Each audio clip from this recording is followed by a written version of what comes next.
one of the flagship programmes of Social Investment Scotland. And actually, if you can really believe it, we've supported 75 social businesses throughout the time of the Retail Academy.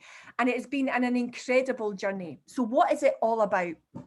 The Retail Academy is all about enabling social impact and mission-driven organisations to be able to get on mainstream shelves. That is it in a nutshell. It is something that is exciting. It is something that is impactful. And actually, it's something that still, believe it or not, 5 years later is pretty new. And there's a key thing that we all should really understand in this, I think, is that why would somewhere like Social Investment Scotland be involved in this type of activity? A couple of things to highlight. Social Investment Scotland is 20 this year. I mean, what's that all about? Bonkers. I just think that's an incredible achievement, and there's a huge round of applause for the team and colleagues at SIS to have made it this far. But actually, more importantly, in 20th year, 4,000 social businesses supported and almost £100 million of investment gone out. Incredible. And what that tells us is that there was a gap somewhere, and that gap somewhere was for product-driven businesses that wanted to create good in a whole manner of different ways. And that's when we managed to work really closely 5 years ago with Tim and colleagues in Asda, and essentially hatched, to be fair, Tim, what at the time was a bit of a bonkers plan of trying to get social enterprise and socially motivated business on mainstream shelves and take up some of that shelf space. So I'm going to bring you in now, Tim, because you have got a brilliant responsibility in Asda, and tell us a bit about that. Tell us a bit about why social enterprise is still important to Asda. And actually, when we first started this, everybody was like, SIS and Asda? What is going on? Yeah, well, thank you, Rachel, and thank you for inviting me to join this. Incredibly proud of personally, and I think as a company, to be involved in this initiative. And as you said, I was more involved with it at the kind of starting phase when we did the first couple of academies, and incredibly inspiring to flick through the kind of more recent reports to see some of the enterprises that have grown and the success that it's achieved, and testament to you and the team for that.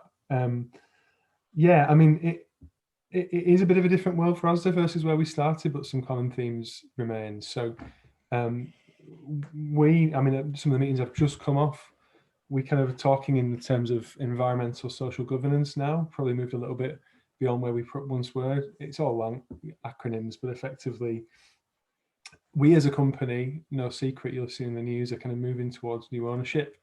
And from a kind of investor perspective, which is going to be a new audience for us in the longer term versus where we've been previously as a kind of privately held company, you know, from a kind of bottom line perspective, ESG, you know, doing social good, responding to environmental pressures, all the different topics under ESG are important from a bottom line perspective, and from a kind of attractiveness to investors, and just generally actually a risk management perspective. You know, there's lots of competing and emerging and evolving pressures.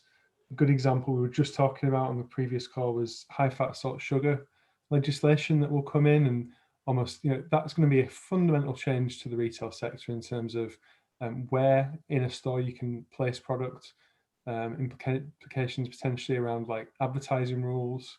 It's not just purely around reformulation. That's just one topic out of tons.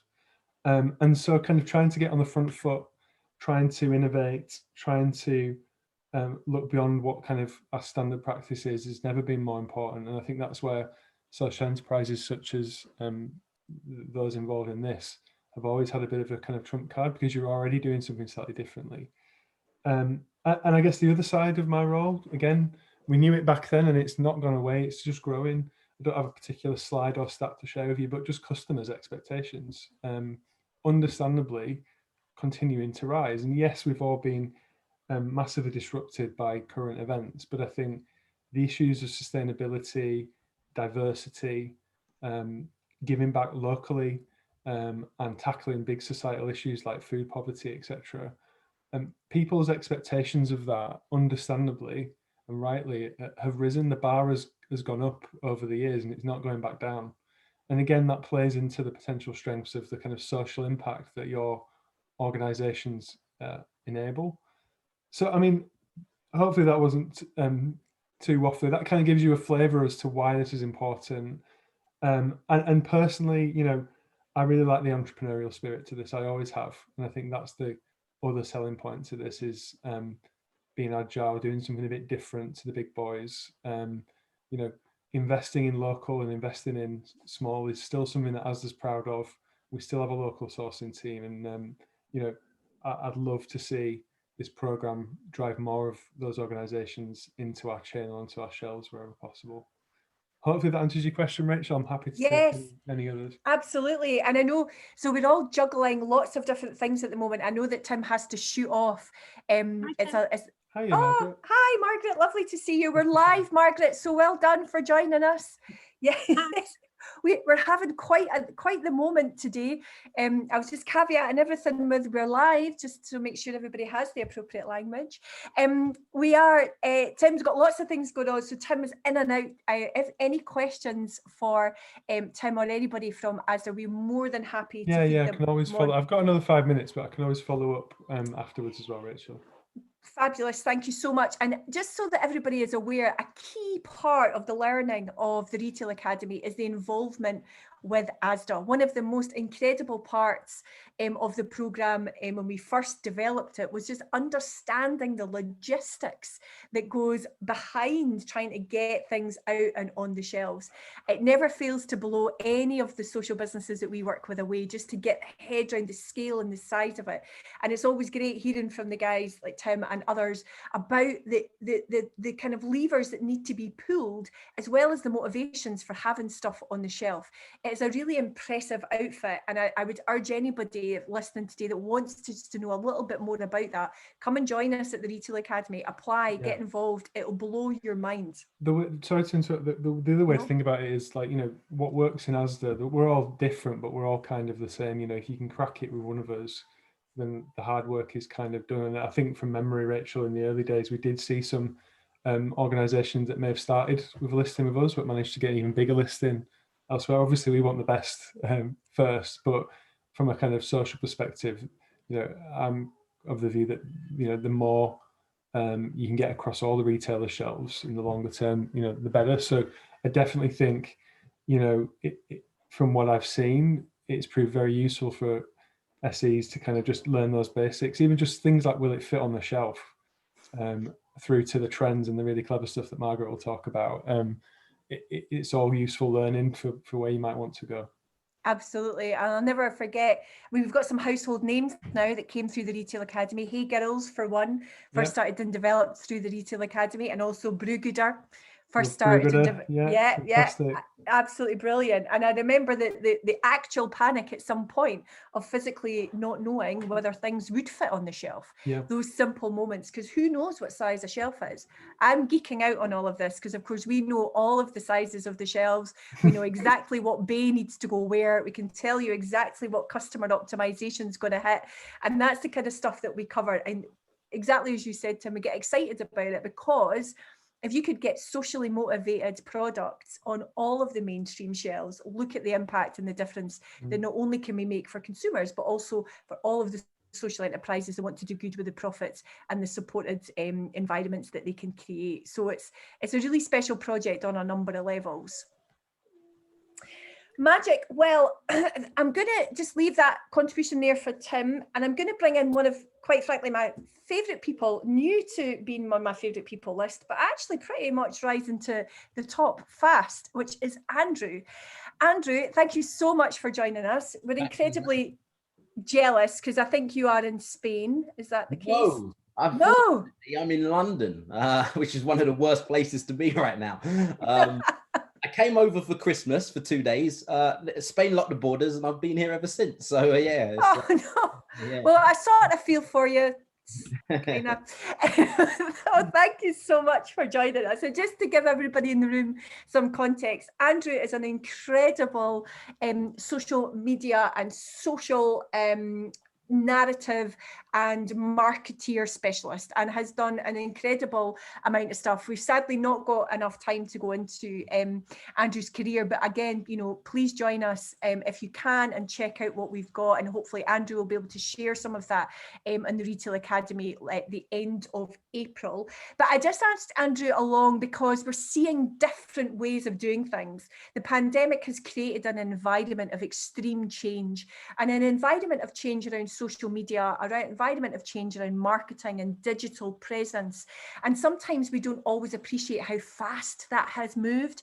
And I just wanted Andrew to give us some tips and tricks, some thoughts, some ideas, kind of set the way, and a bit of a conversation around what's 2020 done for that space? What are we going to see in the future for that space? And bearing in mind, last year in 2020, we delivered our first online retail academy. The breadth and depth of that retail academy was so impactful. And actually, even as an organisation, Social Investment Scotland, we think that we are on that button. We're thinking of inclusivity, we're thinking of diversity, but we hadn't realised that there was barriers to engagement that were very obvious to us. Simply being online enabled people to come and go and work around their whole lives. So we want to continue that thread. And so that all coupled in with the moving world that we're in makes the contribution that Andrew can give so valuable. So I've just bigged you up there, buddy. I mean, I'm hoping you can deliver. To fulfill what you said now. No, it's what you said is spot on. We've gone through this digital transformation. It was kind of forced upon us. It was going to happen. And I think what happened with the coronavirus, it kind of forced us to become a bit more digital savvy. And when it comes to your industry with retail, so especially social enterprises as well, I'm going to say something here that might surprise you. I've worked in digital since 2000. So I've only, in fact, when I graduated university, I've only worked in digital. So I've seen a lot of rise and fall. And over the last 21 years, I can honestly say, from a professional point of view, nothing has changed.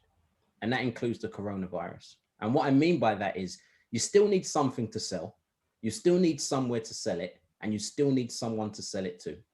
And as long as there's the internet and as long as there is business, those things will not change, regardless of what happens with this coronavirus.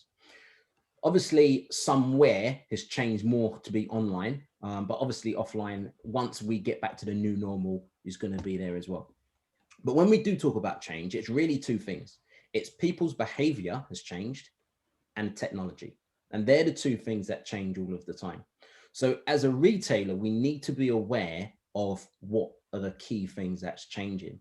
And a lot of people will look at different ways to do that in a digital environment to communicate and ultimately get people to take some form of action. And obviously the one that is the flavor of the month right now is social media. And that could be from Facebook, or could be Instagram, LinkedIn, Pinterest, YouTube, TikTok, Snapchat, or whatever new one that's about to happen. What you'll find is, I think that social media is simple. It's not easy, but it is simple. And the reason I say that is because you've got 15-year-old kids that are millionaires doing this. They've not even finished high school yet and they're millionaires. Or they've set up a selling, I don't know, whatever it may be, and they're making millions. So we don't have to create Google's algorithm. We don't have to create how Amazon works. We just need to do 3 really simple things. Create content, promote that content, get people to take action. And that is the heart of any digital or social media strategy. What content can I create? How can I promote that content to the relevant people? And once they've seen it, what can I get them to do? What action can we take? And if you can do that consistently, that is the key for social media. And any successful campaign, they've done that. They've created something on the internet. They've managed to promote it to the relevant people, and they've converted it. And if you can't convert, but you're good at creating and promotion, essentially you have a hobby. And what we want to do, and what I'll be showing you in these sessions, is how you can go from personal, create and promote, to professional, which is convert. And what are the tips and tricks? I mean, somebody has actually sent us a message, which I'm going to relay because we're an open forum in this environment, has said, please apply your lessons to this webinar.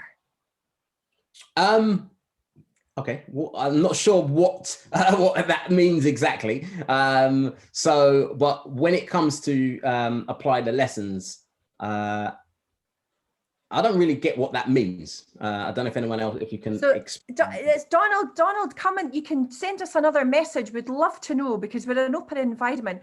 I think this is about, for me, this is about the content, the promotion and the action. So what we are saying today, he's saying get to the point.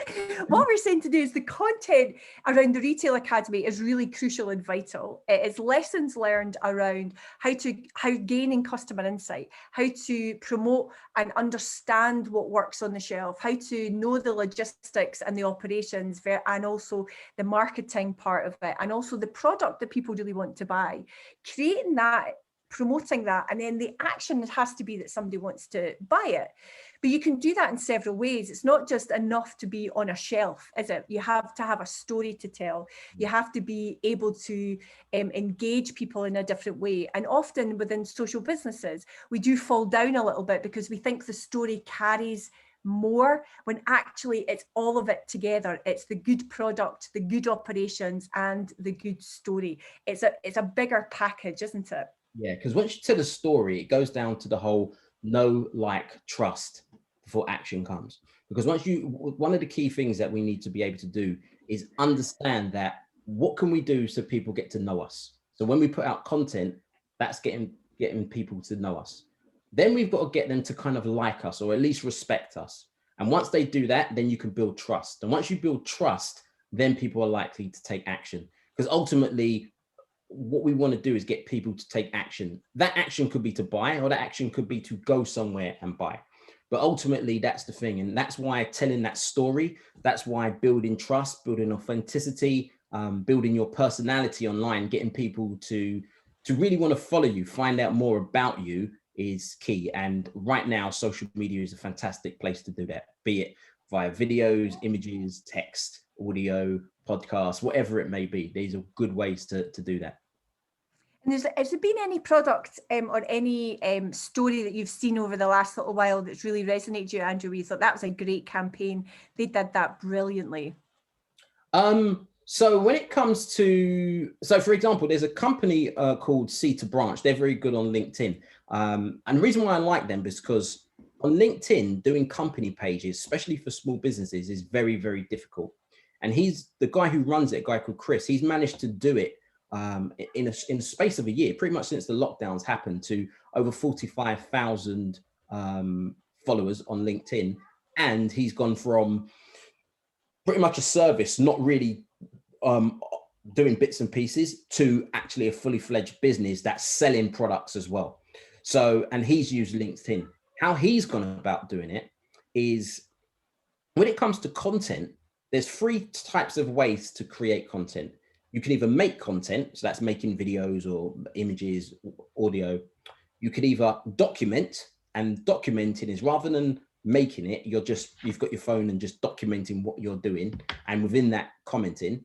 Or you can curate. And I often say curating is like being a DJ. You're sharing really cool pieces of content that you find on the internet, and people are defined by what they share rather than where they click nowadays.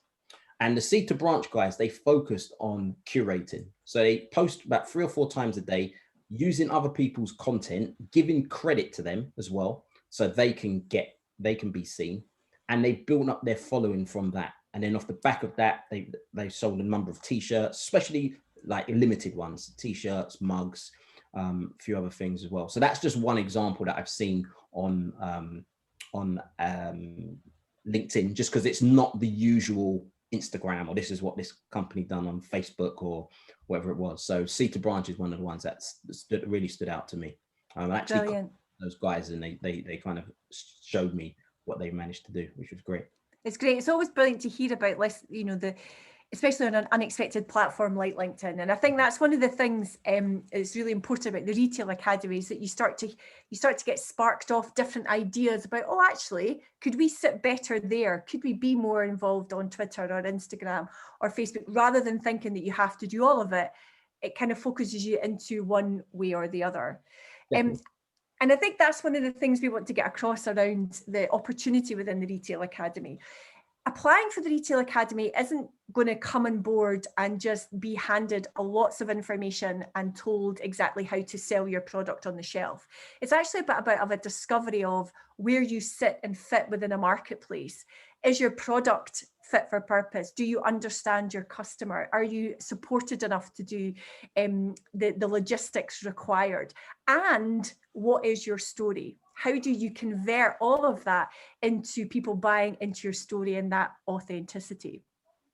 And I'm going to bring in somebody now who is a long-standing supporter of the Retail Academy. We've been in this from the very, very beginning. And just as by way of context, Margaret McSorley-Walker is one of the UK's leading trend specialists.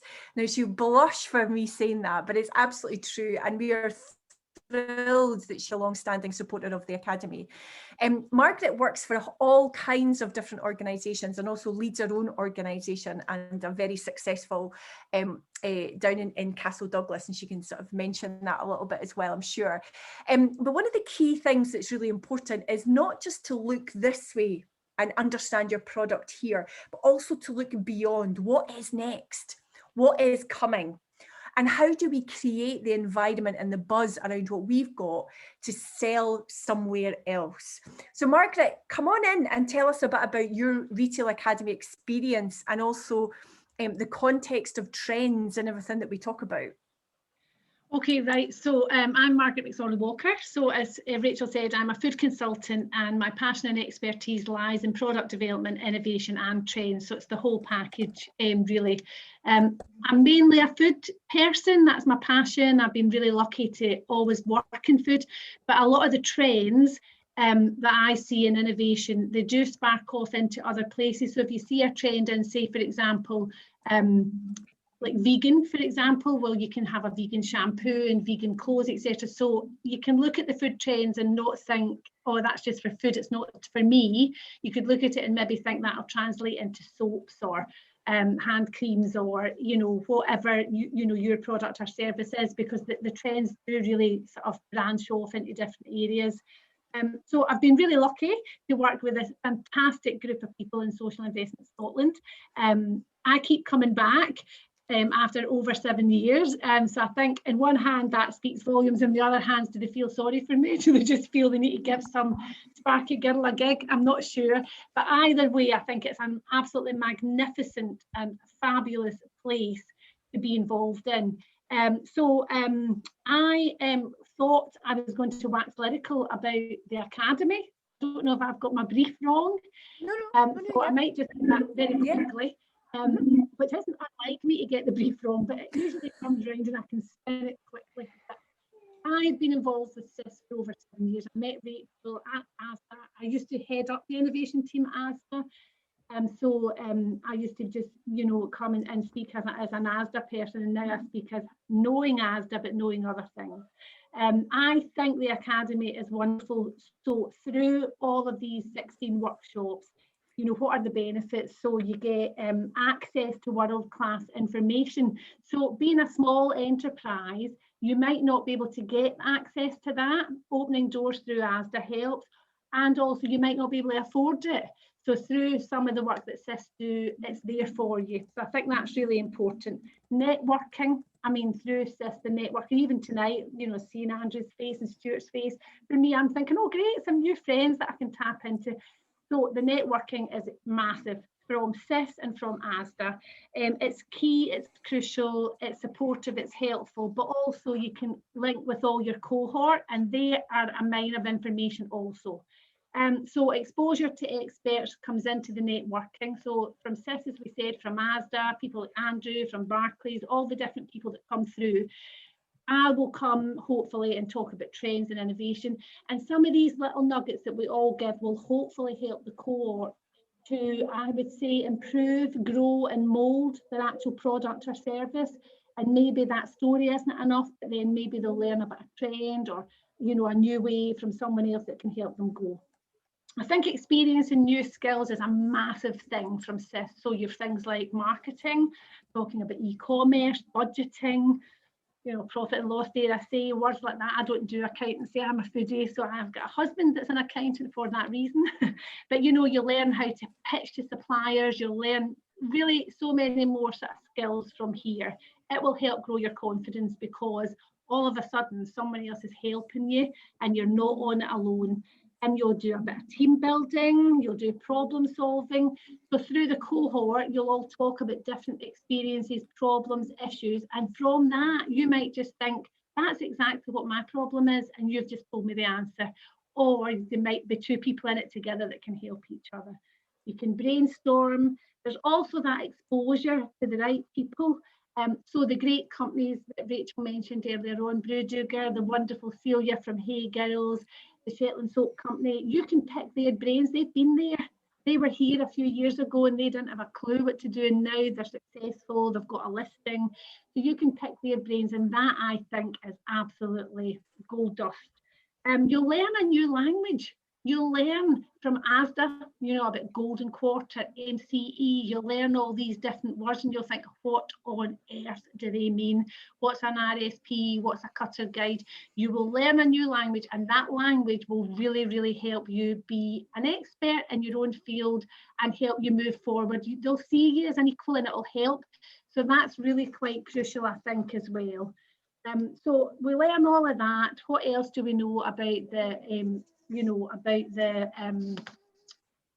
social investment? I think it's all about the ease. So there's experience, there's embracing, there's each other, there's learning about e-commerce, there's encouraging people, there's expertise. And I think that all the E's will help you really go forward. And also, because it's such a great bunch of people, it'll be done in a really good way, and you'll have a great bit of involvement, a bit of enjoyment, a bit of hard work. Don't think it's it's no easy thing. Rachel will crack that whip, and if you don't do whatever she asks you to do, get that homework done, but you'll have fun along the way. And I think there's so much to learn from the SIS for the cohort. So I think, does that sum it up? Yeah, absolutely. I mean, wow. Do you know, let's just drop the mic and leave it there. Margaret, that's amazing. Thank you so much. It's so nice to hear it. We don't often get a chance to hear it from each other in that way. So it's nice to hear that that's the impact that it has. And you're absolutely right. It is an exhausting week. This isn't something that is it's not an easy week, but it is an inspirational week, we hope, and a challenging week, we hope. And if you're serious about taking your social enterprise product to the next level, or your social enterprise mission to the next level, or your vision, or your service, or your retail space, or your building engagement, or your customer engagement to the next level, then the Retail Academy really is the place to do that. And the reason I say that is not only because we're massive fans of it, and we've been developing it over a number of years, but we've fine-tuning it over the last 5 years. We have been fine-tuning the Retail Academy to absolutely meet the market need of the time. And I say that quite deliberately because the market need of the time has changed dramatically. And when you're in and amongst the learning that people like Andrew and Margaret and Tim and others can share across their areas of expertise, you start to see things incredibly differently. And a brilliant example that Celia, I'm sure, wouldn't mind me sharing, is some of the language that she changed in and around the Hey Girls product when listening to the Margaret talk about trends and vegan and natural products and bamboo, and the way that we get excited as consumers about language. Celia changed some of that around Hey Girls, and it started to change dramatically the way people engaged with her product. So sometimes and I say this just, and Margaret, I'll ask you to come back in a minute, because actually we talk about this a lot. Sometimes we have these conversations and people just don't quite believe it. They're like, yeah, I hear what you're saying, Rach, but see all that stuff about social media that Andrew's talked about and that behaviour change, and see Margaret and our trends telling us that we're all going to be eating black ink flavoured noodles. It's just not going to happen. And we're just gently trying to encourage you along to say, yeah, it sort of is. It sort of is. Charcoal noodles are going to be the way forward. And absolutely, Andrew's spot on around people's changing of behaviour and how they're engaging with social media. So it's one of those things where it starts to kind of get right in amongst it and under the skin of your business and the skin of your vision to help you realise the best version of the opportunity you can have. But Margaret, we talk about this a lot around social businesses' ability and knowledge around adapting with trends, and sometimes they just don't see it. What is it that we can think about? What would you say if people start to look differently? What should they be looking out for? What are the sparks that are going around at the moment? Orange. You said chocolate orange at Christmas time, and the 2 days later I was in Tesco, couldn't move I even bought pretzels that were chocolate orange pretzels. There was chocolate orange soup literally on the shelves. There was chocolate orange cushions. I'm like, where did this come from? I think it's right. And I think, you know, what when I spoke in October to the last cohort, one of the things people said was, what do we expect at Christmas? And I said, you know, I can tell you quite confidently that you'll see a lot of chocolate orange, because when it comes to Christmas, the retailers literally live Christmas all year round. So in October, they weren't thinking, right, what will we put out in the shelves for Christmas? They had already done that work the year before. So, you know, I know because of insights and people that I talked to, I could see pictures of things that were actually going to be on the shelves. And there was a chocolate orange midnight cake from Asda, and there was a plant blossom one for the vegan range in Sainsbury, and there was like just chocolate orange everywhere. And I think that is the thing that the retailers are doing all sort of like 6 months and a year, and you know, in advance. So the minute they know quite how sort of Easter, then the team that look at Easter are looking at Easter for the following year. The same with Halloween, the same with Christmas. And I think that's how, you know, quite a lot of the time you can quite categorically say, you will see. But then at the beginning of every year, there is the sort of crystal ball effect where people are saying, what are the trends going to be? And I think this year's a wee bit different because there's not been as many trend get-togethers and trend briefings, etc. I would say that over the last few years, I've said about vegan and then how vegan's grown, and they've changed it to now be more than vegan, so that it's like plant-based, and then this word has become a big thing. Asda have got a dedicated vegan aisle in store. You know, you used to go in and you would have a fruit and veg section and a grocery section and a bakery section, and a lot of their stores, they've now got like vegan aisles that are dedicated. When a few years ago it was free from aisles. I think that will continue to grow. Sustainability and resilience will grow, so I think we'll see, even in the big supermarkets, much more where you can refill packs and you can get stuff that's very much endorsed by, you know, no plastic in the packaging, plastic taken out of the packaging, and things like that. So I think we're now becoming a much more, would we say, mindful race, I think is a big word now, because of the carry on of last year that we've all had to live through, and you know, the sadness of it all. So I think there'll be a much more kindness and mindful effect on things, and community driven products, which I think for the cohort, the local thing and the story will all become quite important. Brilliant. Thank you so much, Margaret. I really appreciate that. So I'm going to bring in Stuart now. Now, Stuart, welcome. Thank you so much for joining us from Barclays. Thank you. It's a joy to have you with us. Now, you've got quite an interesting development to tell us about, and also the purpose. Everybody's like, Barclays, why are they on the call? What's going on here? Quite an interesting story about how social enterprise is important to you guys and what potential opportunity could be coming into 2021. I'll not steal your thunder. I'll just let you come on in and tell us. Good. Thanks, Rachel. And it's so inspiring hearing all the speakers already. And you know, I'm already getting really excited all about the academy and what it brings. And I have missed a trick, because I do have a Brewgooder Well Digger T-shirt that I got when Brewgooder first started, and supported Alan and the team, you know, with buying the beer at that point and signing up to that. So I missed a trick in wearing that, but I'm sure there'll be other opportunities I can do that. So let me just talk to you about. So for myself, you know, as well as my day job of looking after kind of branches and business side of Barclays, I'm a lead in a kind of national drive to support social enterprises across the UK. But I'm also a trustee of a social enterprise based in Aberdeen.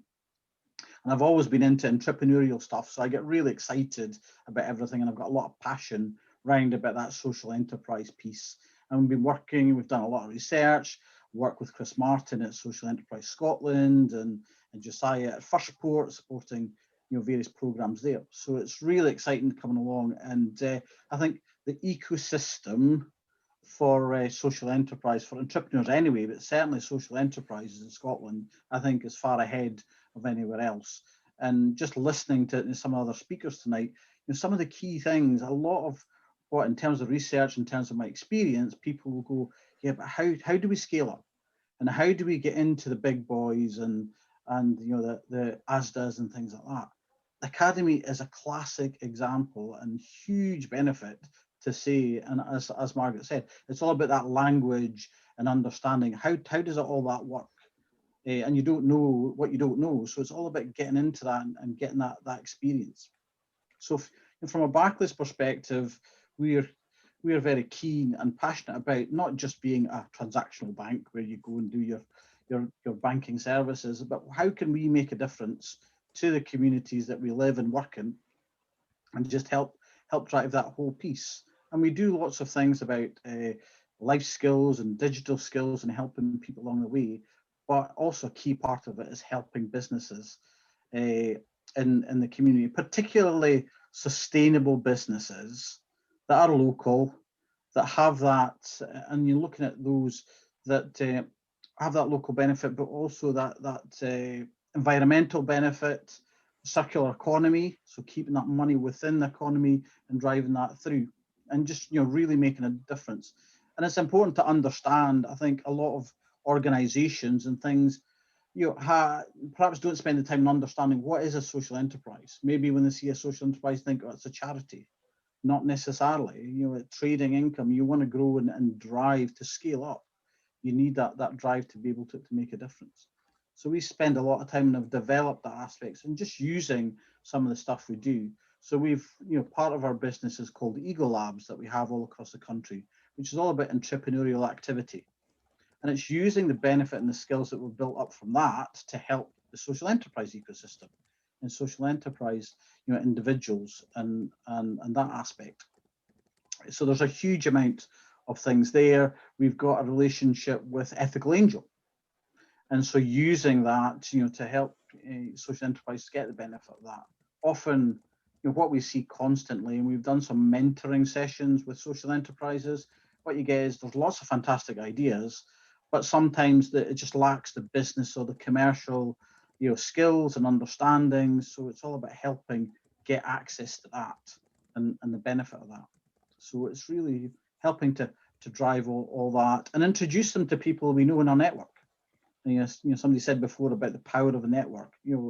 Everybody underestimates the power of that and who you go about that. So that's really what it's all about. We are members of Buy Social Corporate Challenge, one of only 24 corporates that are. So very keen to push into that. And I suppose that comes to the big announcement. So many of you may well know that we are building a new campus in Glasgow. It's 500,000 square foot. There was some press on it, just yesterday around about what it's going to be named and the streets and the buildings and things like that. But that will house 5,000 people. And it's probably about 2,500 people a day, given the environment that we're in just now and people work from home, etc. But it'll be 5,000 people employed there across 4 buildings. And within that, it's not just a closed campus for Barclays people. It is very much open for the public. And there will be the street within that, where there's a range of retail units there. And what we want to bring to all that is that there's a number of ways that social enterprises can benefit from it.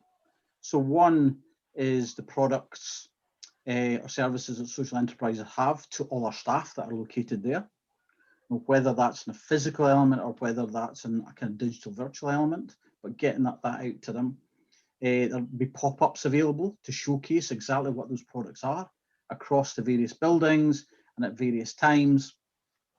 But then there will be 6 to 10 units, retail units or workshops in there that will be available to social enterprises. So I'm going to jump on it. I'm going to jump on in there because that's the big announcement, Stuart. That's the big announcement. Did you hear that, ladies and gentlemen? People, 6 to 10 units. So what we've got is the opportunity when we are available and allowed, of course, within current guidelines, to access, pitch, contribute, cajole, convince, inspire Stuart and the rest of the guys at Barclays to be part of that street. That's what we're hearing from you, Stuart. Is that right? Absolutely. So, those units are there to help people, get into that retail environment and really test and learn. Get in there, test. Absolutely. It's and that's what we want to be able to do. Emma Lynch, who is our kind of curator, word was used earlier on. Will be leading that and providing the opportunities and working with social enterprise and the academy, etc. As I hope I will be as well, to be able to create those opportunities. And again, it will be on a rotational basis as well, so everybody gets an opportunity to have that. Absolutely. And that's one of the points I want to pick up on. And sort of there's a couple of questions that have come in. So just to give everybody some additional information. So see something like this type of opportunity, which has just been thrown down by Stuart there. This is the opportunity to think imaginatively. And this is one of the key things about being part of the Retail Academy, is to think imaginatively, not just about the product that you have, because you may have a service. You may have a vision, you may have a building, you may have a workforce, you may have all kinds of manner of resources there with you. Don't think this is a linear journey, because it's not. So there could be pop-ups here. There could be different ways of delivering services here. There could be different understanding of customer needs and wants here.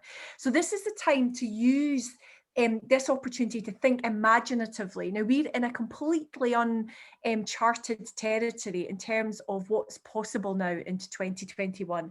How we're going to live, work and play is changing rapidly again.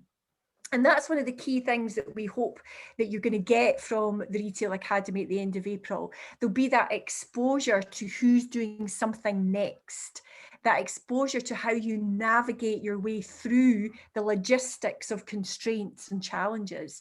How can you sell differently? And I'm delighted that part of the Retail Academy is that all 4 nations take part, and we have all 4 nations on the call this evening. It is a joy to be able to talk about this from a UK level. I have to say, though, it's not a Scottish thing that we're all terrible at selling, it's a UK thing. So we will be talking a lot about some of those areas around really selling your product, selling your story, selling yourself. Brands come in all different shapes and sizes. So please, I would urge you to consider applying if you think that you have the ambition and not necessarily even the product or the service as yet. Okay, we leave that door open. It is your opportunity to sell that to us. Some people have joined the Retail Academy in the past with a nugget of idea to test and risk assess, just in the way that Stuart has told us about there. So we've got, we're deliberately kind of cantering through this because there are always lots of questions. The applications are open now. The link, I've just seen the link pop up as if by magic. It's like Julie and I are psychic along this situation here. The closing date is in March. We're putting it out now. It's from the 26th to the 30th of April. It is going to be an experience. The 11th of March will be the date of closing, and then we'll be able to review and get everything finalised. Couple of things that have come up. Barriers to do more has been a consistent question within the chat tonight. What can social enterprises, what are the barriers to do more? And there's a number of areas around that, and I think Margaret will be able to answer that, and I will come, Jenny, I will also answer your question as well.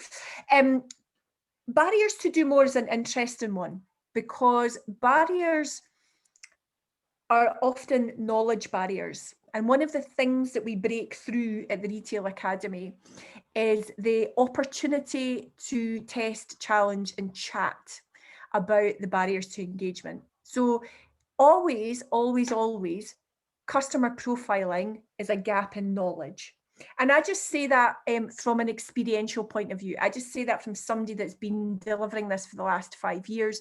The constant of the 75 businesses that have been through, and I use that word deliberately, businesses that have been through the Retail Academy, lack of customer insight comes up. The other thing that comes up is, how do you compete? How do I compete with the big guys? These big guys can always get on the shelves before me. These big guys have always got bigger marketing budgets than me. Again, we will talk about that, because actually, as Andrew just highlighted earlier on, it's not necessarily a budget issue. It's an imagination, it's a skills, and it's a knowledge issue.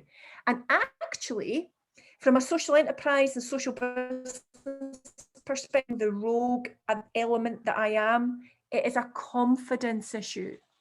We need to move forward in our confidence and actually be really clear about our selling. The other thing that has been popping up is around the choice of what to sell. How do we know what to sell?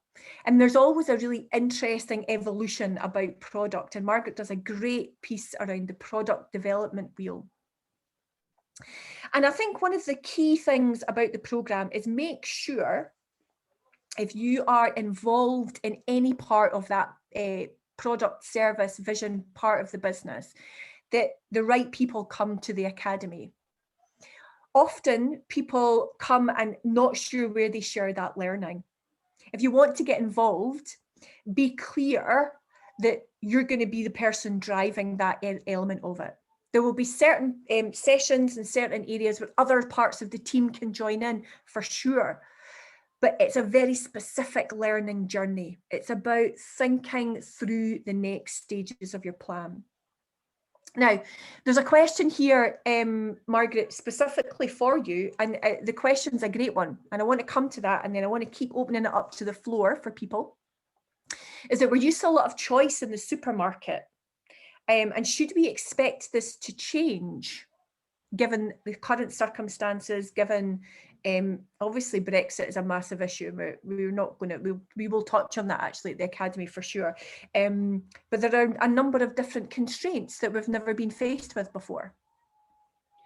So by choice, an example of choice is that you could go in and maybe pick up 127 different kinds of jam, right? So you would have strawberry with ginger, soft stretch strawberry, Scottish strawberry, chunky strawberry, etc. So I think that kind of choice will change a bit.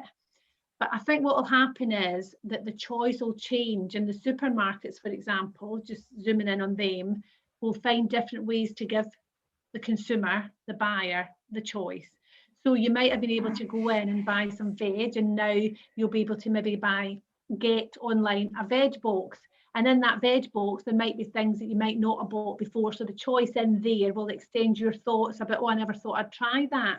The reason for choice in a supermarket is for two things. It's to inspire and innovate us, but it's also to engage us, but to push us to try different things. So the choice there then, they'll have to find different ways to get the choice out to the consumer, I think, will change.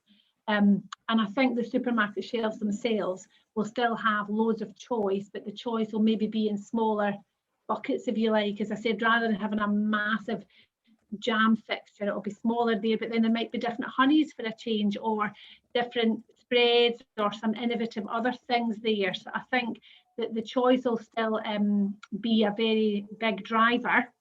It is a big driver in innovation, but I think they'll just need to cut it differently. I think they'll use online more, they'll find these boxes, they'll do more kits, they'll do different things to get the choice back into the consumer's household, I think. But I do think it will suffer a bit because of people not shopping as much, and also because of the Brexit situation where we won't be able to get as much stuff anyway. So yeah, is that a bit of a long-winded way to say? I think no. Well, I think there's a really interesting opportunity there, that if we're thinning and slimlining down in product, services or engagement, then what is it that's important? And there's a natural assumption that it might be that the big guys will always win in that. And I just use that term generally, but actually people really care about where their money goes. And something that we've talked a lot about and mentioned a lot at Social Investment Scotland is the social pound. People care where they spend their money. So do not underestimate the power of the consumer in this changing environment. And that is where, if you have really robust storytelling about your product, service or vision, that you start to then have an influence on the consumer. And it's that classic moment that people think is a chicken and an egg. Say, well, everybody sells their t-shirts for $2.99 and that's what we buy. And the retailers say, well, the consumers do this, and the consumers say, well, the retailers do that. Actually, in the middle, there is a huge wave of influence that is the consumer, and you and then everybody are the consumer as well as the producer of whatever it is we produce. So don't underestimate that, and start to, hopefully we're getting your taste buds excited about the prospect of applying. And there's been a couple of comments around, it sounds great, but I don't have a product. This is not only product focused. It's very easy to talk about product and then move it forward. This is also for services. This is also, we've had restaurants. This is also for people who are involved in delivering workshops, people who are creating artwork, people who are building buildings. This is for anybody who wants to understand retail customer engagement. Please think about it. Might not be for you and you can dismiss it, and that's absolutely right and fine. But don't dismiss it if you're not a jam seller. Okay, just come on in, apply with us. So we've got another question that's come up, and Stuart, this one's for you, and it's dead specific. People want to know about rent. They're like, mate, this sounds great. Am I going to have to pay rent? I mean, this bunch are on it. Let's be fair. I'm hoping that's somebody that I've briefed in the past. Yeah. So what I would say is, what we're looking at is to provide as much support as possible. So we'll be looking to make that as minimal or nil cost as it is. That's, perfect answer. Perfect answer. And I would take that room as an opportunity to inspire and impress the guys at Barclay, so that they want to make you the pop-up of their choice. So that is a good, fair enough answer. Absolutely. Maybe's aye, maybe's no. And we'll do our best to support in every which way that we can. So that is a good one. Are there any questions about what we would be doing on the Academy? Because I'm going to cover that right now. So essentially every day is a topic busting learning agenda. So there'll be a journey that you go through. So we will talk about data, we will talk about context, we will talk about storytelling, we will talk about trends, we will talk about marketing, we will talk about digital engagement, we will have customer insight, and then we will have, all the way peppered through all of that, stories from national and international social enterprises and social enterprise leaders that have done it. Now, one of the caveats that we have always at the Academy is Chatham House rules. For those of you who are not familiar with Chatham House rules, what happens in Vegas stays in Vegas vibe. And we say that around the speakers who are telling their personal story to you, because people will tell you things that are really genuine about their journey that might not be something that they talk about every day. So this is one of these rare opportunities where you get access to people around a no holds barred story. So it's a bit like, for those of you, I mean, it might be a few young people in the room, but for those of you who are old enough, Terry Wogan used to do a Children in Need piece where it was gifts that money can't buy. You'd get to have like lunch with Gary Barlow. I'm sure I used to put a tenner on that every year. This is a bit like that. The access to the people that you get it's not regular access. And so we do expect a particular behaviour because of that when you're in the Retail Academy. So there's a behaviour of respect and a behaviour of integrity and authenticity that is expected from the participants as well as the speakers. But as I keep coming back to, if you're serious about growing, developing and impacting more with your social enterprise and your social business, then please consider thinking that the Retail Academy can give you that slight edge. We've only got a couple of minutes left. Can you believe it? This is always the fastest hour of the time. Margaret does a 3-hour session with us on the Retail Academy. I mean, and it always feels like it's never enough. So this is a kind of buckle up, hold on to your hats and get ready for action. But is there anything else anybody would like to know, ask or comment on before we wrap up our rather unusual yet inspirational launch of the Retail Academy 2021? Rachel, I was just going to zip in and just support something you said there before. Is certainly in our findings is, you know, people shouldn't underestimate that, back to that consumer aspect, and whether it's individual, whether it's organisation, they want to buy social. So the storytelling is absolutely key. It's a fantastic opportunity to do that, and obviously the Retail Academy will help people do that. Brilliant. Thank you so much, Stuart. I really appreciate that. I look forward to actually coming on into our Academy family.